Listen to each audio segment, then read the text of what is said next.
Okay, we'll now call to order the monthly regular June board meeting for District 518. 1.1 roll call. Everyone is present except Ann Mills is absent. 1.2 recognition of visitors and guests. Welcome everybody. And 1.3 will stand for the Pledge of Allegiance. I pledge allegiance to the flag of the United States of America and to the republic for which it stands, one nation, under God, indivisible, with liberty and justice for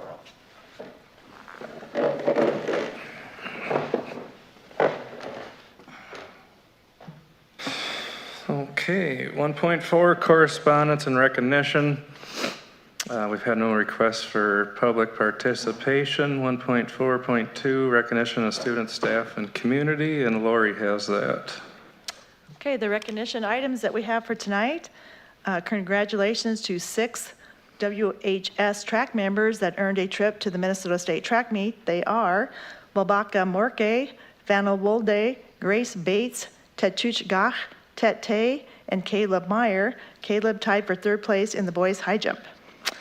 Also, congratulations to Hannah McNabb and Bailey Ponto for being named to the Big South Conference Black All-Conference team for softball. And last but least, there are congratulations to Chase Byrne and Dawson Savaland. Chase was named to the Big South Conference Black All-Conference team, and Dawson was named to the honorable mention list for baseball. Congratulations to all these student athletes. Okay, thank you, Lori. 2.0, the approval of agenda, the consent main agenda. We do have 2 additions to put in the motion, 5.20 and 5.21. So do I have a motion with the additions? Move to approve with additions. Motion by Matt. Second. Seconded by Lori. All those in favor? Could we have what the additions are to the agenda? Well, we have them here. It's the salary and benefits Oh, okay. Salary benefits. for, the community ed director and then community ed ABE coordinator is the 2.1. Thank you. Okay, I got a motion and a second. All those in favor of the agenda, say aye. Aye. Opposed, same sign. Motion passes.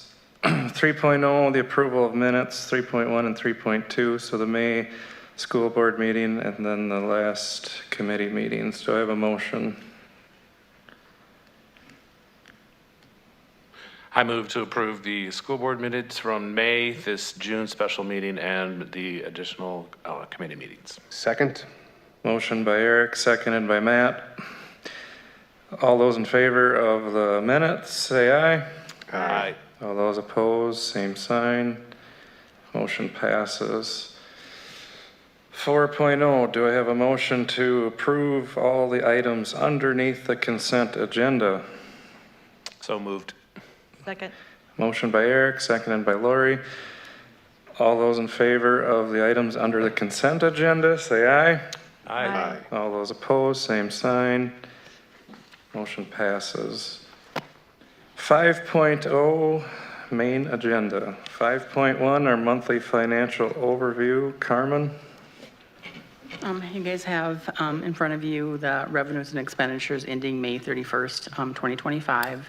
The revenues are tracking a little ahead at 96.55% compared to last year's 95.35. Basically what this is showing is that we have received the majority of our revenues for the fiscal year 2025. And remember, as we talk about this time we approved our budget, the amendment last in April. So now we have a clearer picture of kind of where we're at overall, because we had a better idea of all of our revenues to date as of April, and then what the expected is for that, and same thing on the expenditure side. And the expenditures are 82.56% compared to 85.54% last year. As we get into the month of June and end the year, we have summer payoffs and stuff, so that's why there's a little bit of a gap there that we hopefully don't go over what we have projected on that. Any questions on? Questions for Carmen, anybody? Thanks, Carmen. Okay, 5.2, approve Education Identity and Access Management Board Resolution. John?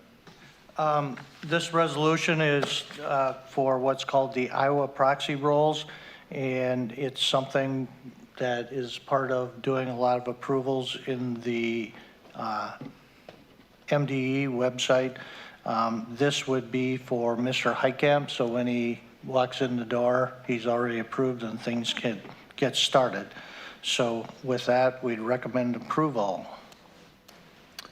Okay, do I have a motion to approve the Education Identity and Access Management Board Resolution? So moved.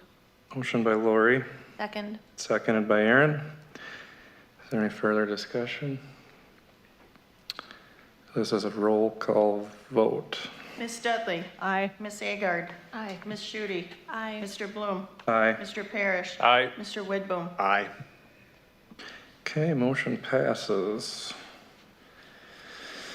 5.3, approve the initial 2025-26 annual budget. Would this be Carmen? Mr. Swanson had presented this at the Operations Committee last week. One thing that you'll notice from what was shared there to the one that was in the board packet, the Prairie Roof project, we were told that it would be done in June. It's not going to be, so that got moved over. So if you look at the capital expenditures, that actually increased a little over $2 million there. It was, when he presented it at Operations, it was 2.575, and now the new expenditure is 4.295, based on that project not getting started and getting done by the end of the fiscal year. I believe at the meeting, he had said that it was like a 4.4 decrease in the revenues in the overall guideline that he presented. Anybody from the Operations Committee have anything to add to that? Mr. Chairman, just a question. Yeah. Anything new regarding legislative actions, potential impact? So these haven't been updated based on that. We check daily, and the numbers haven't been updated yet. So we're still kind of just holding where it's at, and hopefully the next month or so we get more clarification. And then, like we talked about at the operations meeting, we will be doing a revision of this as soon as we get some clear numbers on the revenue side. Expenditures, I think he's pretty confident with. He kind of went through all the different departments and where those are at based on the information we know. Obviously, the EMW negotiations will play a big part in this because that's a large percentage of our overall expenditures. Salaries are salary and benefits. But as far as the revenue side, it's he updated it on 6/17 and based on what was given to us at that time from the state MD. So that's where we're at on that.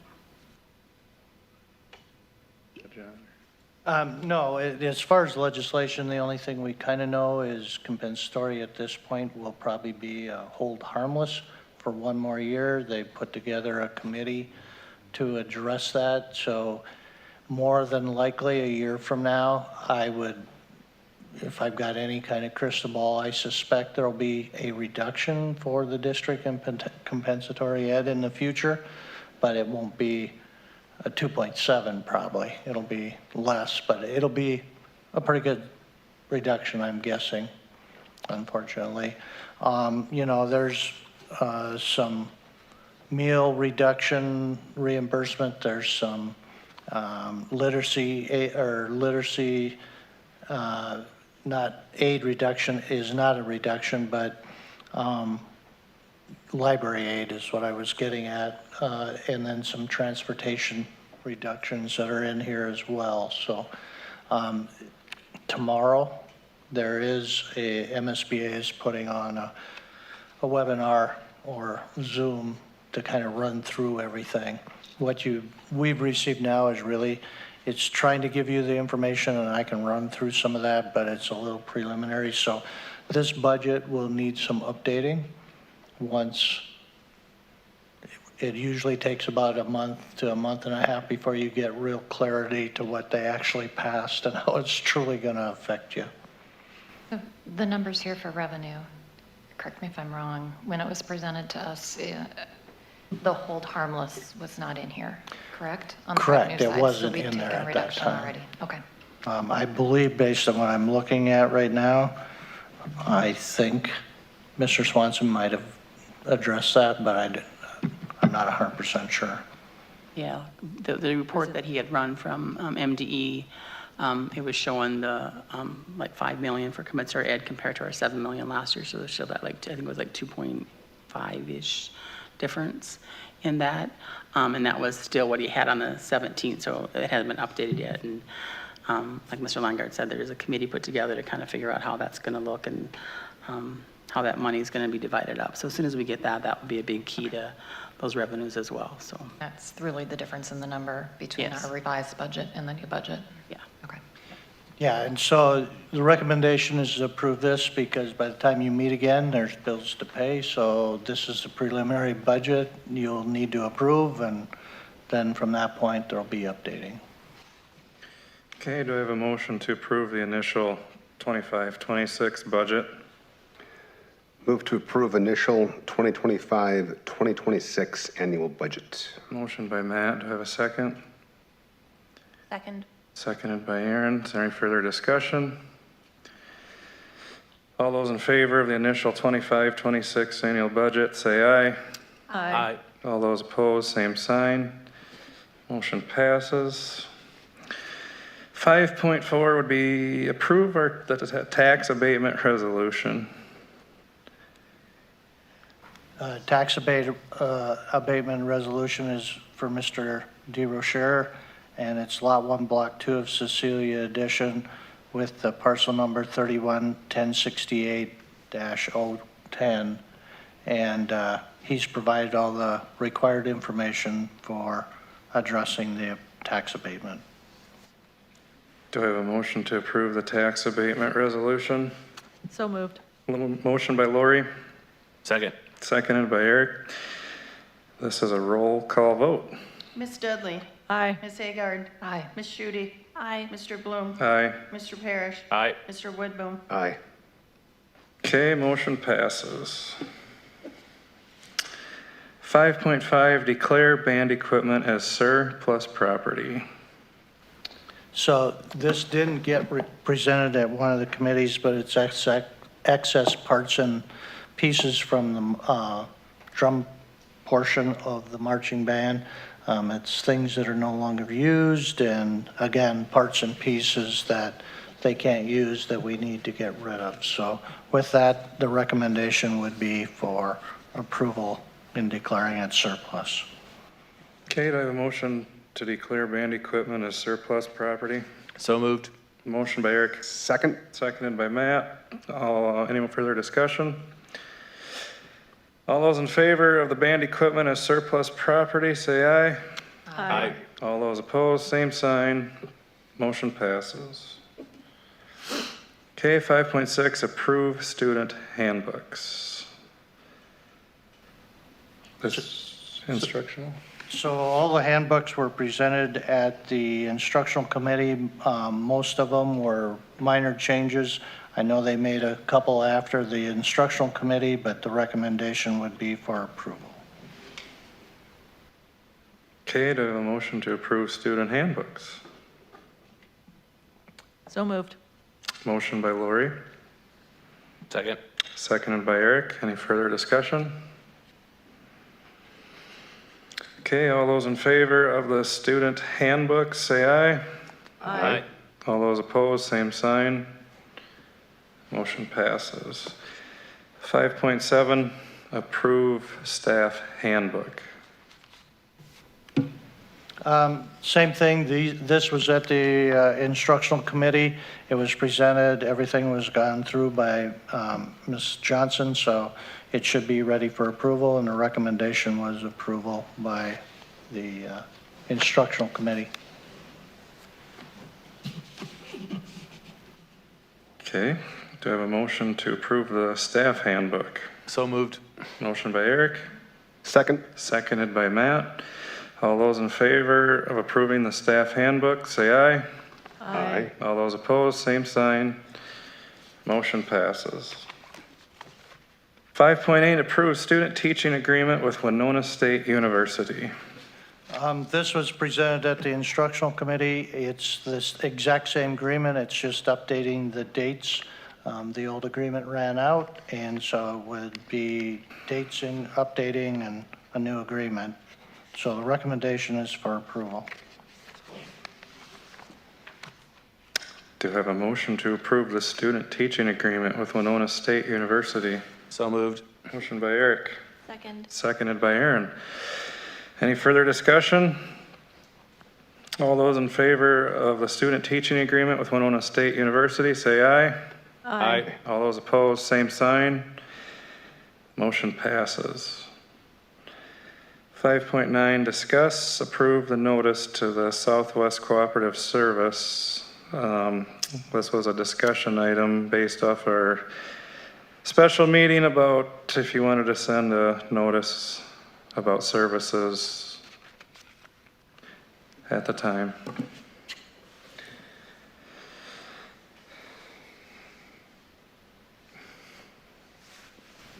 So there was talk of us sending a notice that would,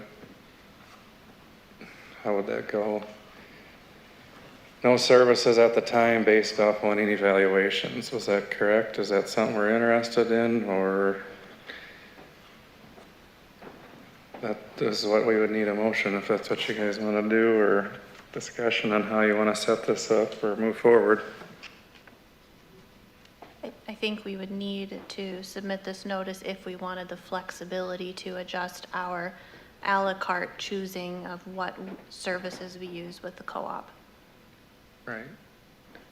But basically, in order for us, we have to send this notice that's going to state to them that we're dropping services, right? It's going to be all services until we decide based off those evaluations, correct? Correct. Is that what you guys, So there's that timeline there. yeah, and we have to make that decision by July, so the way the contract's written, if you are considering dropping any services, yeah, and you can be specific to what service you might drop, but that has to be provided to the service co-op by July 1. By March 1, you have to identify any changes in staffing that you would do. And it doesn't mean you have to drop any services with the service co-op, but you would have to be specific when you get prior to March 1 what you would drop, if any. So would it be satisfactory to just write, give a notice saying that we reserve the right to drop some services from the agreement, and that we would Yeah, it'd be a notify them simple by letter. before March? Yeah. Mr. Chairman, I think we also have to include the verbiage of an ad, because we might find additional services. I mean, I'd like to see us, it's all about how you word it, but I don't support dropping anything without additional information. And I think that's what we're going to achieve with our evaluation. So I would move to approve notice to the Southwest West Central Service Cooperative regarding use of service. Okay. Motion by Matt.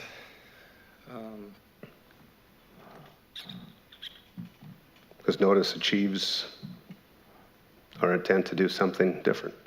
Okay. Do I have a second? Seconded. Seconded by Darla. All of those, well, any further discussion? I'm a little confused, so it's going to say use of service. That's pretty vague, pretty broad, or what is specifically? Well, I just assumed that there was a procedure to do, and that's what we're doing. So regardless of what we do, it's still going to be suspending services. This is the intent, right?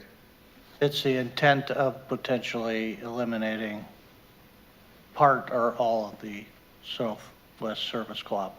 And I'll go on record, I disagree with you on this, and I'm not in favor of you doing this. I'll just tell you that right up front. Do you guys want all areas? Is there certain areas? I think we should leave this generic. I believe other districts give notice every year, Okay. just to have that flexibility. Well, and that's what I was trying to achieve, Mr. Chairman, was flexibility. I mean, like I said, I don't favor us dropping anything. But I do favor us doing a comprehensive review of a major program that we haven't done for, 15 years. I don't remember the years, but, and so I think in the end, nothing may change, but if we don't take this step, we're not able to change anything. So that's, So the next step would be, we're gonna have to figure out what you guys want to evaluate, what service areas we get evaluations on then. So, okay, we got a motion and a second to suspend services, or send a notice to suspend services to the service co-op for the time being. Mr. Chairman, further discussion, and Mr. Landgarten, in the letter, the notice, can it be described of the district's intent is to evaluate the program, not just a simple Getting rid one of it. sentence, we're going to be gone. I think it's fair to be open and upfront right now that we're evaluating this process. That's what I would intend for the notice to serve, not a vague sentence of threatening. I'll have a conversation with Mr. Carmody tomorrow. Okay. Okay, so then we'll come back and discuss 5.10 after this, that we want to have a evaluation. Do we need the first one to have the evaluation? In my opinion, I don't think we do. Because we don't know what the evaluation is going to be. So then you're opening it up. It depends again on how soon we're going to do the evaluation. You mean the 5.8? Well, the 5.10, that, you know, the next item on the agenda is just, Discuss the evaluation. right. So if we So they're don't, kind of one and the same. I mean, Basically, right now, we're just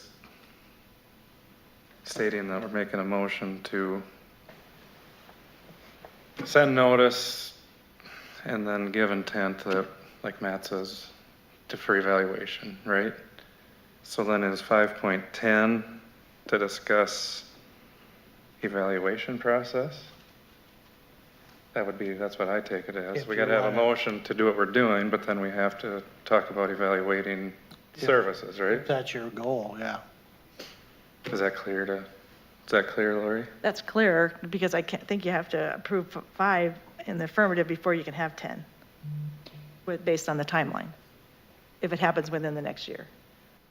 Correct. We have to be able to give the notice to change something before we can change add, something. I mean, Or add, or add, right. yeah, right. Well, and change, in my opinion, change is an add, right? If we're going to take something away or add something, we cannot do anything currently. So we need to provide this notice so that we can make a change. and if we miss this notice period, we can't do anything until after the 26-27 school year for some of the services that are provided We, to us. in certain programs, we add or subtract all the time. We did it this year.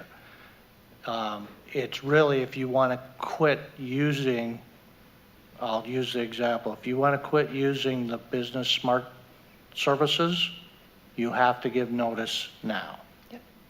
Doesn't mean you have to follow through with it, but you have to give notice now. But as far as subtracting or adding, if we wanted to in the business service, we just have to provide that notice or explain that to them at March 1. So the July 1 is really, you're giving them notice you may withdraw from some service they offer. That's it. And the scope of it would be like an entire department. Could be an entire department. And I can tell you example, if we pull out of using the business services because we're one of the larger districts, it could have a fiscal impact on the other districts that utilize that. That's why they want notice early. It's just sending notice, not meaning we're going to do anything different. Correct. That's all we're doing to them, so. We got a motion and a second. Is there any further discussion? Okay, all those in favor of the motion to send notice about services to the service co-op, say aye. Aye. All those opposed, same sign. Motion passes. Okay. Now 5.10, discuss / approve an evaluation of the service co-op services. So now is when we would want to talk about areas we maybe want to evaluate, correct? Yeah, if you are looking to do an evaluation, example, if you're doing business services, it'll be one consultant. If you're doing special ed services, it's probably another. Nobody's going to have the expertise to do all areas. And again, I'm guessing the cost is $10,000 to $15,000 per area that you want to evaluate. Mr. Chairman, is the correct approach to do this over a couple of years analysis and to vet the entire program within the second year, or the intent to try to accomplish everything within this year? I feel that the whole thing should be vetted, but that's a lot of taking apart and finding the right. So you're talking doing some parts now and then next year at this time sending another notice? Or not necessarily. I still think we have to keep them separate because this is our internal evaluation. That has to do with where we're getting the services. I think a lot has to do with what Ms. Johnson's finding for potential people to hire to do this. Do we have any general idea of if we have anybody even available? So I had a couple names. I'm still trying to reach out to them. One of the names is actually a former special ed director that worked for Worthington. He's retired, but they said he kind of did this on the side. So I did get a contact for him today. One of our past employees had his Facebook contact, so we reached out to him that way to see if he's interested at all in doing that. I know some of the service co-ops provide that service, so I know like Marshall does, obviously, but my guess is you want somebody different, the people that you're trying to get away from. So we can look into some of that. It also has kind of, basically if you're looking for a review, one of the recommendations is that we contact MDE, and maybe they have a list of names or consultants that are out there as well that other districts have used. So, I mean, there's a couple of things out there. I do have another email out, just a broad one asking other districts if they know of anybody or if they've done it before, so. I guess, Mr. Chairman, I would favor taking no action this evening and allowing more time for administration to come back with potential scenarios, potential cost, and a potential time frame, rather than action on it tonight. That's what I'm wondering. Do you guys want to do that? And then is this something you could bring to instructional committee, being it's a service? Or would that be operations? You guys want to bring it to committee, or do you I want would to give say it more both time? committees should hear it, Mr. Chairman, if it is going to be discussed that way, and then Okay. Maybe bring it to the committees next month, and Carmen, you get some more ideas for us, and then bring it to the committees, and then bring it to the board, the whole board that next month. I do think as a board, we should discuss tonight what department or what area of the contract we want to direct leadership to find consultants for. In our last meeting, we discussed evaluating the special ed department because it's been 15 years. So I feel like it would be an appropriate step tonight to direct leadership to explore consulting services for evaluating the special ed department. Looking at the contract, I agree with Aaron. There's two distinct parts to the contract. There's the administrative piece, which is more of the technology services and the things that come with that for the district. And then the second piece is the educational solutions, which is in the special ed space entirely. Okay. So I would agree with the second half of the contract, which is also the more expensive portion of the contract for the district as well. Mr. Chairman, point of clarification, is the evaluation of the contract with the service co-op and those services specifically, or is it an evaluation of the entire department and with that piece, how it integrates with what we're doing? What are we evaluating? Well, I would assume you're evaluating what's a part of the service co-op, correct? Because isn't all of it under the service co-op, especially special ed and, Well, the special ed is our program. What we contract from as administration? the service co-op is some of our support services, whether it's directors or speech or psychology services. So you're really evaluating the program, and then you are evaluating what may need to change in that program. I think it would be hard to evaluate the educational services portion of the contract without evaluating the entire special ed department for context. I agree. Okay, is that the direction everybody wants to go? Well, I'm Is there saying, any- again, the yeah. timeline, it might not be next month that this comes to, it might be 2 months from now. I mean, we've got a lot on our plate. We have a new administrator coming on board here in a week. And so this can happen, but I don't know that it can be happening at the July operations or July instructional meeting. Is the idea that proposals from consultants would be presented to the board? I mean, is that something that we would need to Maybe. vote on? Maybe. Well, and Carmen, what's your, What would be the next Comfortable. steps from the board? Yeah, I mean, I think once we get some names or companies that we want to use, we would have to look at that, and then you guys would probably have to vote on it, have them present possibly what. so do some of these companies evaluate more than just one? Yeah, they can do, I mean, they can do business services, they can do special ed, so, and some of them are specialized in special ed only, so that would be another question, obviously. If that's our first focus, we might look at a different company than we would at an overall. There's, some of it, I mean, it's different parts of special ed, so it's like, kind of like what our goals are, what areas we want to evaluate, you know, because it could be like the whole process, but I mean, if we're looking at specific things, that might be a different company might provide that better than another one.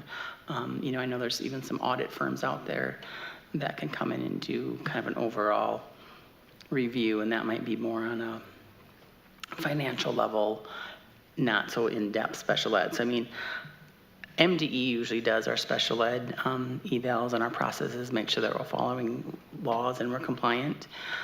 We have that and we've passed those.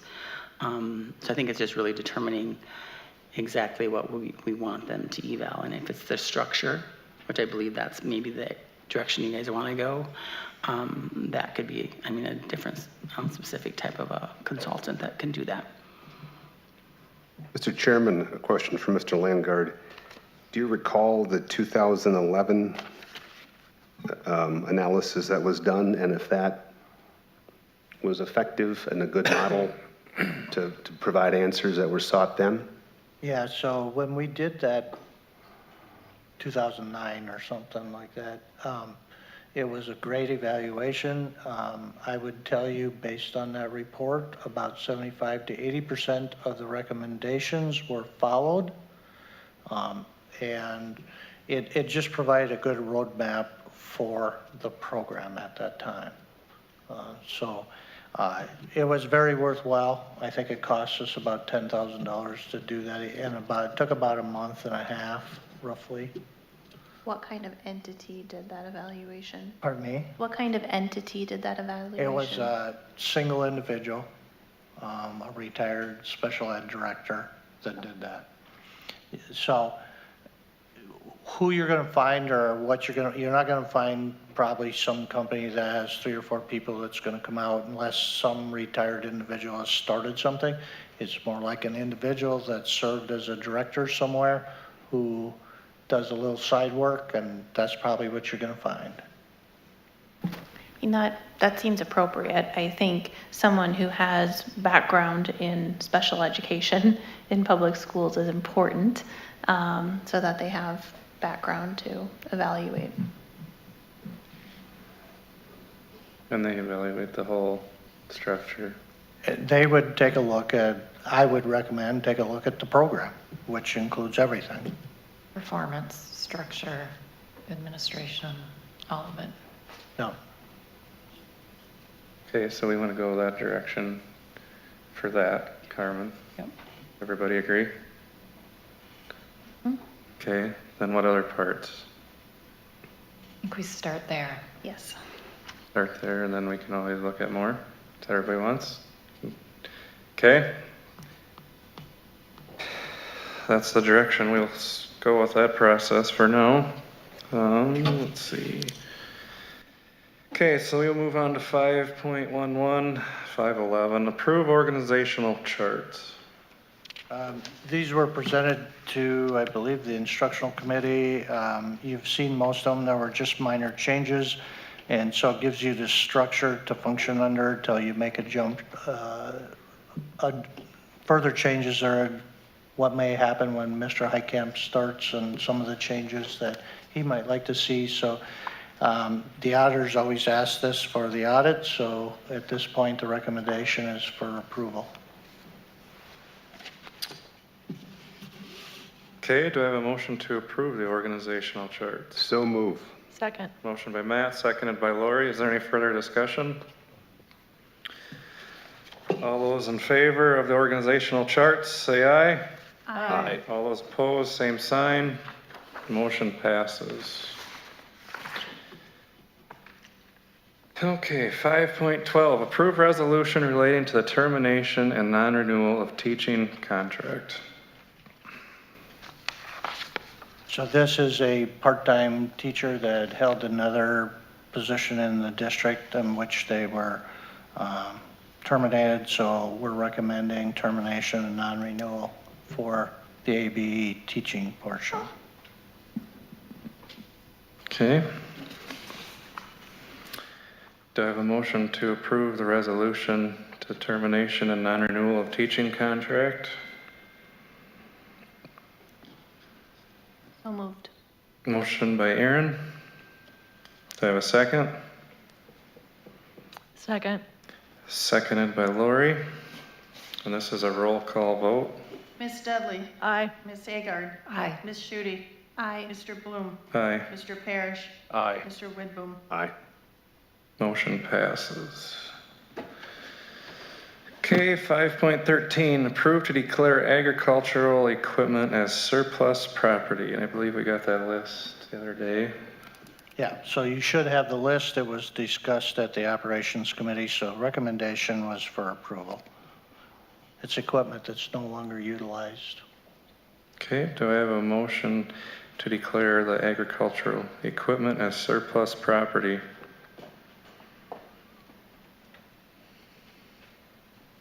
So move. Motion by Matt. Do I have a second? Second. Seconded by Aaron. Is there any further discussion? All those in favor to declare the agricultural equipment as surplus property, say aye. Aye. All those opposed, same sign. Motion passes. Okay, 5.14. So 5.14 through 5.21 is all approval of salary and benefits. If you guys have looked through them, my question is to you, do you want to lump sum these into one motion if you agree with them? And if not, is there one you want to pull out? Or, I mean, John can discuss these, but I'm just looking, if everybody agrees, maybe we could do this in one motion so we're not making so many motions. So is there anything you would like to discuss with them, John? Most of these fall within the parameters you discussed when these were put together. A couple of them are one-year agreements to get them realigned with a group that they better affiliate with. So we're doing it, so you'd be doing them in the future at the same time. So if you noticed, a couple were one-year agreements. And with that, then, these were all done in the last couple of weeks. So what it would leave for you is a couple coordinator positions and the EMW group to finish up. So I would recommend you approve these. And if you have a specific question on any of them, I can answer, but If we're talking about lumping 5.2 and 5.21, I don't think I have the details for those agreements. that was, Was it- I can tell you, but yeah, they were, Lisa sent them out, I believe. Okay. But anyway, the recommendation is to approve salary and benefit for community ed director. It's a one-year agreement, 4.82%. And then the salary and benefit increase for the ABE coordinator, that was a two-year agreement, 4.16 and 3.41% for 7.4 over 2 years.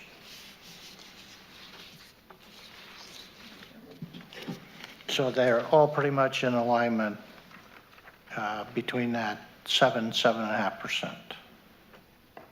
Some may be outside the bounds a little bit for a variety of reasons, but they're all pretty close.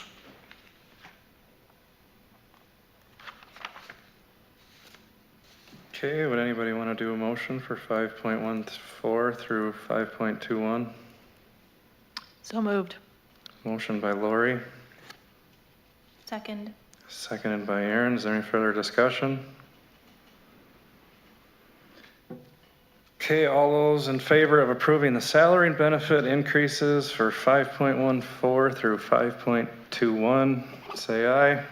Aye. Aye. All those opposed, same sign. Motion passes. 6.1, John's final report. Yeah, I was going to cover the legislative stuff, but a lot of it isn't really too pertinent. I'm really not going to give a final speech to you or anything, other than I'm going to tell you it's been a good, my 22 years here has been a good run. And I do thank all the previous board members and you as well. I would encourage you to find a way to help address what's really going on, not just you, but others in the country in relationship to respect and the transition that all positions need to be respected. You can have disagreements. Over my years, there's been a lot of disagreements.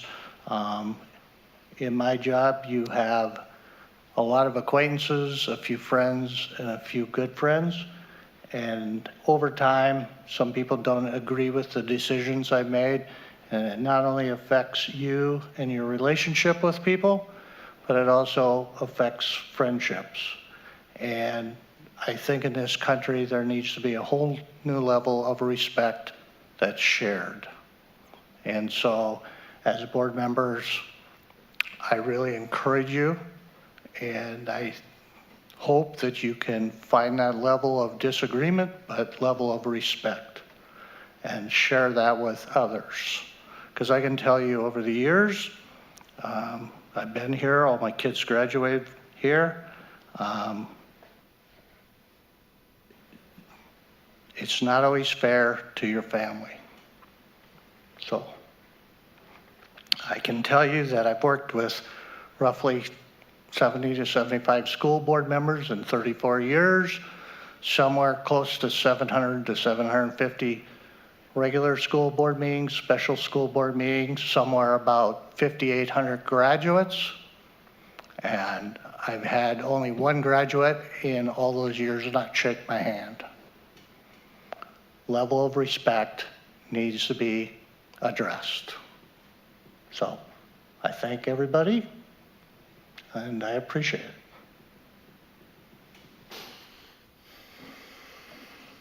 it. Okay, 6.2, instructional committee. Mr. Chairman, everything's been covered. Okay, 6.3, operations committee. Everything was covered, I believe. Okay, other reports, does anybody have anything? Okay, 7.0, other business. Now, after our meeting, I ran into Josh Dale. Josh is here tonight. If anybody has any questions on turf situation, middle school stuff, now's the time to direct your questions to him, being he was so kind to come here tonight. If not, then... Avery is here as well. Oh, sorry.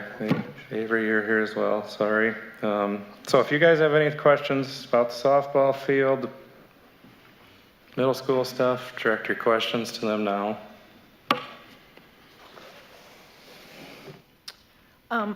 I just like to ask Mr. Dale just a little bit about the difference between artificial turf and grass. And I brought it up at the meeting, and just want to make sure that I didn't put words in his mouth as I said what I thought he thought and told me earlier. So I'd just like some clarification on that difference, as we're going to go out for both bids on both of those. I would just say the biggest difference is where we live and location. And our springs can be very difficult with snow yet and rain, weather conditions. With natural surfaces, especially clay or agar line, once that gets wet, it's very difficult to play. Whereas if you have artificial turf, it could rain 2 inches that day and you can get out on that field and play that event. This year would be a prime example. I think Coach would say they had 8 games in 1 week there or something like that, and that wouldn't have happened if we were able to get out and play on those fields. And it also gives you the opportunity to play within the rain as well. But once those fields get saturated, it's very difficult. So in the Midwest, that's where the trend is going, to that artificial turf. I know Avery's played college softball at NDSU for 4 years, and I think we're talking 90% of the fields she played on were artificial turf for that reason. Obviously, college is different than high school, but if you're going to put in a new field, just like we have with our last projects, let's do them right the first time so we don't come back and second guess why we did the way we did. The other piece of it is, I don't know if you did go natural grass, obviously, or you'd have to look at you'd have to look at watering it and how you do that. And water wheels or however you do it, don't evenly do it. But if it's artificial grass, you don't have to worry about that piece of thing. So I just strongly recommend moving to the artificial turf. So if you look at Trojan Field and the amount of use that has, that's used daily. That'd be the same thing with the softball. In the spring, it would be our teams on it. If we can collaborate with Minnesota West, that'd be another avenue there. I do not think they would go in on us if we didn't have artificial turf. They might not either way, but that's not an option if we don't go that route. And then all summer long, our high school teams are still playing on clubs, along with the youth activities that can be used on it. I also talked to a former AD who's in the turf world now, and he suggested on a softball field you could put some youth soccer fields on it if you wanted to utilize it for some soccer as well for some youth. You couldn't get a full-size high school field on it, but you could utilize it in the fall or times it's not being used for softball with some soccer, some youth soccer on as well. So it would get used daily. So any other questions on anything? Are you able to speak to the safety of artificial turf? I'm asking from a point of naiveness, because my understanding is that turf is damaging to bone development in young people who are growing, etc. I can't speak to numbers on that, but I mean, you're always taking a risk anytime you play any kind of sports, athletics, for a chance of injuries. I think maybe Avery could speak to that a little bit more, as she's played at a high level, and like I said, 90% of her games have been on artificial turf. So I would say, you take your risk no matter what you do. I don't know if there's a higher risk or lower risk. I mean, we put it out there on Trojan Field and we're playing soccer, football on it, which are probably higher contact sports than softball is, and there's probably more cutting and stuff like that in soccer and football than it is in softball. So, I mean, if you look at, we already did it on one field, what, you know, why we can go back on that then, I guess is what I'd say. So, but I don't have statistics, so. Do you guys want Avery to speak on any of her experiences playing on it? You know, we had talked about the heat, things like that. Is that a concern? Do you guys want to hear anything from her, or are you guys good, or? I have a question for Mr. Dale, Mr. Chairman. Okay. Could you speak, Mr. Dale, on how our programming now? Where do our kids practice? Where do they play? How else are our current facilities used? You're talking softball? Softball only, correct? Yep. Softball only right now. Our middle school practices on one of the middle school fields right behind the middle school. There's 2 fields back there that are in rough shape. Sorry, I'll throw that in there. But one is used for middle school softball. The other one you use for middle school baseball practice. We have it set up so if there's games, softball's on the road, baseball's home. Depending on numbers, sometimes both those fields are used for the games. Like baseball this year, we had side-by-side games. So that depends on numbers year to year. Our JV and our varsity practice over at Centennial Field. The JV's on what I'll also call a slow soft pitch ball field where the fences are deeper. And then the city was nice enough a few years ago to move in the fences. I'd say it'd be the south field there, so it's more of a regular fast pitch softball field now. So we really have maybe have one truly regulation field correct. of Yep. all of them. Yep. And I'd say 4 years ago or right before COVID, somewhere in there, we had 3. Our numbers were big enough, so we had a C squad team, a JV team, and a varsity team. Our numbers are a little lower right now, but hopefully in the future we're back to those 3 teams, and that's what you'd like to see is growth there. So. And the fields are used during the summer by other organizations. It'd be used by our youth softball association. It could be used by our baseball associations for some of those lower level games. I talked to Dan Bruns for the city and takes care of all the fields, and he says all our fields across town are used daily. So we're stretched to the max on our fields the way it is. Okay, is there any further questions? Do we have any idea how many districts in the state have softball fields that are turfed or middle school football fields that are turfed? I don't know that. I'd say in the city's area, it's probably more common than outstate. But part of that is a softball field, once you do it, is around for many years. And if you probably went around to the area softball fields, they're probably a lot of them are in rough shape. So I'd say once people start upgrading it, they're going to go to all turf, especially with softball, because the dimensions of it are a lot smaller than like a baseball field or a football soccer field.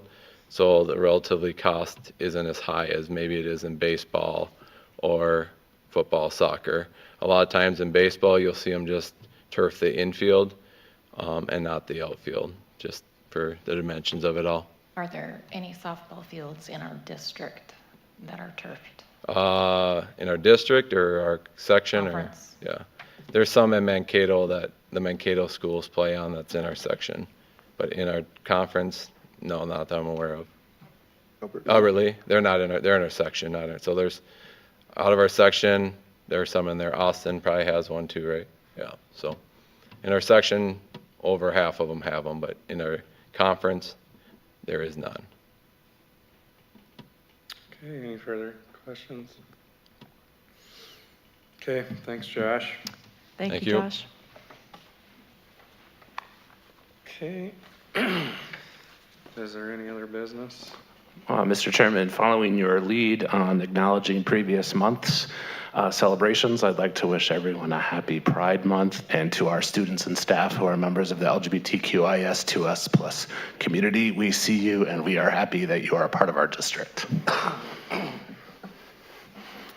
Okay, and then myself, I've been on this board 6.5 years, and I'd like to thank John. It's been a fun little run for me, and I've enjoyed it. And like I've told you before, Not everybody gets me as their last chairman, so you should be excited. Looking for your autograph. Future business, Joel, our future is here. Want to say hi to you. We'll see you in July. Do you guys have anything else? Okay, meeting is adjourned.